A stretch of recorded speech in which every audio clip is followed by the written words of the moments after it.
Peoples party شہید ذوالفقار علی بھٹو کے روح رواں جونیئر ذوالفقار آج اپنے دادا کی برسی کے موقع پر بھرپور انداز میں آئے.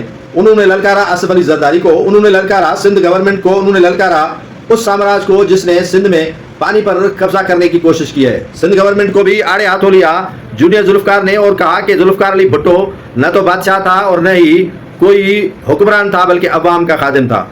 جونیئر ذوالفقار نے کہا کہ ان کے والد مرزا بھٹو بھی عوام کا خادم تھا اور میں بھی عوام کا خادم ہی ہوں اور ہم نے کبھی بھی عوام سے باہر نہیں نکلے ہیں.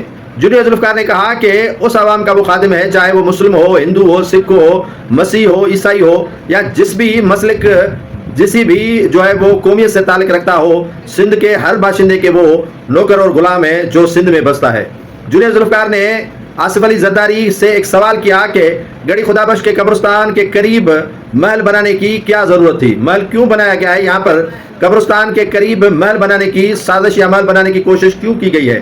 جونیئر ذوالفقار نے کہا کہ میں افکار بھٹو کو لے کر آگے چلوں گا اور عوام کی بھرپور طریقے سے خدمت کروں گا کیونکہ عوام میرا ہے اور میں عوام کا ہوں. یہ پہلی مرتبہ نہیں ہوا ہے کہ جونیئر ذوالفقار نے سیاسی طور پر اپنے سیاسی مخالفین کو للکارا ہے, بلکہ وہ ہمیشہ اپنی تقریر میں آصف علی زرداری کو ہی ٹارگیٹ کرتے ہیں اور آصف علی زرداری کو ہی نشانہ بناتے ہیں اپنے تقریر کے ذریعے. کافی تقاریر میں انہوں نے آصف علی زرداری کو ہدف تنقید وقتاً بوقتاً بنایا ہے اور آصف علی زرداری کو تنقید بناتے ہوئے للکارا بھی ہے. اور آصف علی زرداری کو نہ صرف للکارا ہے بلکہ صوبائی حکومت کو بھی جونیئر ذوالفقار نے آڑے ہاتھوں لیا ہے. جونیئر ذوالفقار نے آج اپنے دادا ذوالفقار علی بھٹو کی برسی کے موقع پر عباسی برادران کے ساتھ جس میں صفدر عباسی, معظم علی عباسی اور دیگر رہنماؤں کے ہمراہ برسی کی تقریب سے خطاب کیا اور ان کا جوشیلا خطاب عوام کو بھا گیا.